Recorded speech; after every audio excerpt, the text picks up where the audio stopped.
Governor DeSantis choosing the city of Brandon to sign bills aimed at stopping President Biden's COVID mandates. Stay of execution for a death row inmate. They just commuted a sentence. As the governor of Oklahoma steps in to stop it. And that other kind of football. We're undefeated at home. Is sending the FIU Panthers to the playoffs this weekend. These stories and more coming up on Newsbreak. Hello, South Florida. I'm Zitlali Solache. And I'm Danelle Dukin. Today is Friday, November 19th, 2021. From the South Florida Media Network's Biscayne-based studios in North Miami, this is SFMN Newsbreak. Awfully proud to be able to do it here today at Brandon Honda. I want to thank the Florida legislature.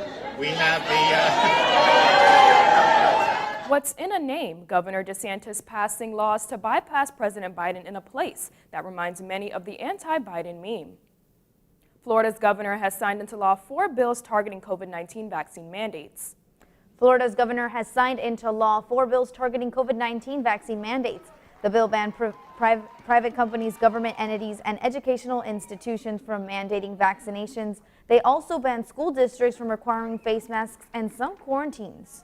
At the end of the day, it's not appropriate in the state of Florida, so we're taking that out.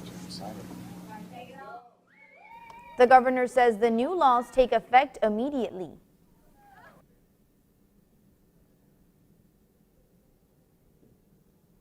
Breaking news, Pfizer and Moderna boosters have been approved for all adults. Meanwhile, in other news, yesterday, Minority Leader Kevin McCarthy broke the record for longest speech in the House. The Republican congressman spoke for 8 hours and 32 minutes overnight in an attempt to delay a vote on President Joe Biden's Build Back Better bill. In 2018, Speaker Nancy Pelosi had the longest House speech when she spoke for 8 hours and 7 minutes. The bill is expected to be voted on later this morning. CNN's Jen Sullivan has more on a stay of execution. They just commuted a sentence.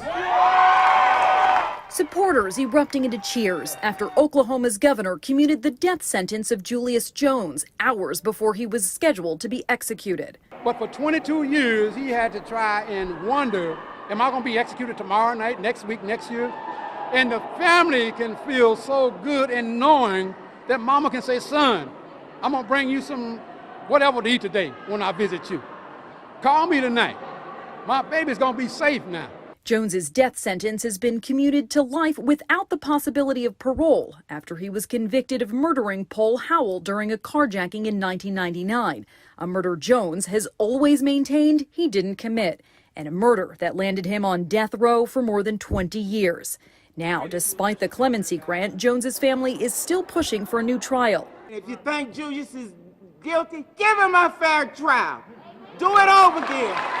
Do it right. Jones's attorney released a statement in response to the governor sparing Julius's life, saying, quote, while we had hoped the governor would adopt the board's recommendation in full by commuting Julius's sentence to life with the possibility of parole in light of the overwhelming evidence of Julius's innocence, we are grateful that the governor has prevented an irreparable mistake. I'm Jen Sullivan reporting. 2 men convicted of the 1965 assassination of Malcolm X were exonerated during a court hearing yesterday. New York County Supreme Court Judge Ellen Biden granted the motion to throw out the convictions of Mudam A. Aziz and the late Khalil Islam. The 2 men spent decades in prison but maintained their innocence in the 1965 assassination of Malcolm X. In West Palm Beach, a 9-year-old girl is being honored by police after she jumped to help her mother during a robbery. Her mother, Danielle Mobley, says she was getting groceries at a nearby supermarket when a man attacked and shoved her to the ground. That's when 9-year-old Journey came running in to help. I didn't know, if he really had a weapon, if he didn't. That's when I just let it go. Police say the little girl showed no fear. The suspect took off with Mobley's purse, cell phone, and cash, but days later the suspect was arrested and charged for robbery and battery.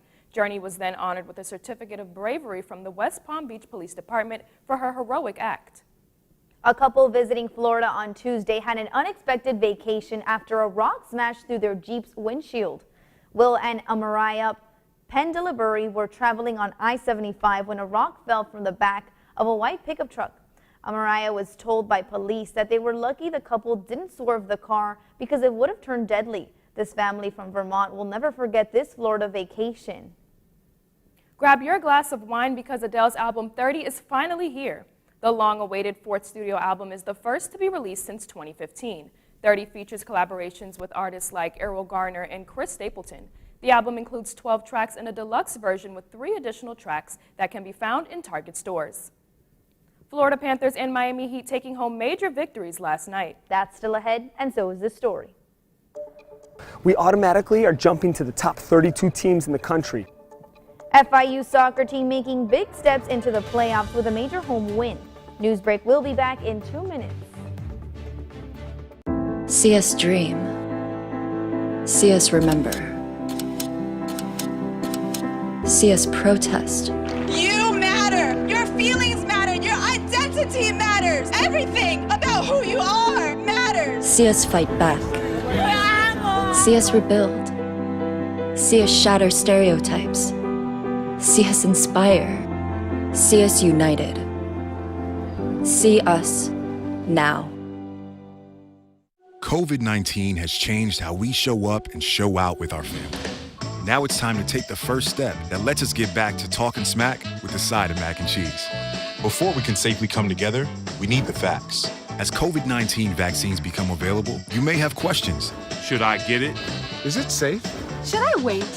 It's smart to question. Now, get the facts at getvaccineanswers.org so you can make an informed decision when vaccines are available to you.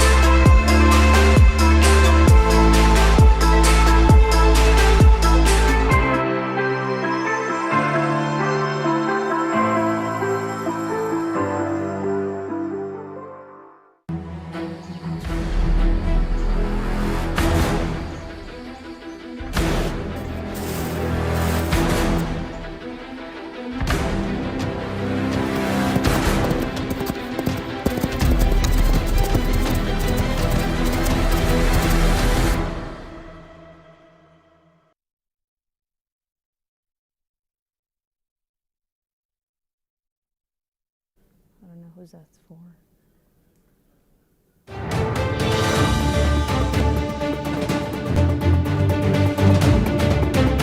Playoff push for the FIU's men's soccer team. It all begins on the FIU campus this weekend. As the network's Sophia Lama reports, the game is on Sunday. The FIU men's soccer team is set to host the second round matchup of the NCAA tournament this Sunday. The number 13 seed Panthers will face off against Wake Forest University.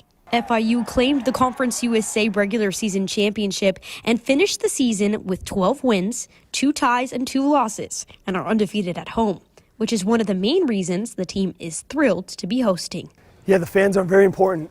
We're undefeated at home. That's why it's so important that we are able to play our first NCAA game at home. We automatically are jumping to the top 32 teams in the country. And from what we just saw, we're posted as the number 12 team in the country. So we're extremely excited to be able to play Sunday night here at FIU at 6 p.m. at home. We need everybody to be there. This will be the 11th time in program history that the Panthers will be playing in the NCAA Division I tournament. Kickoff is at 6 p.m. at the FIU Soccer Stadium in Miami, Florida, and tickets are for sale on the FIU ticket website.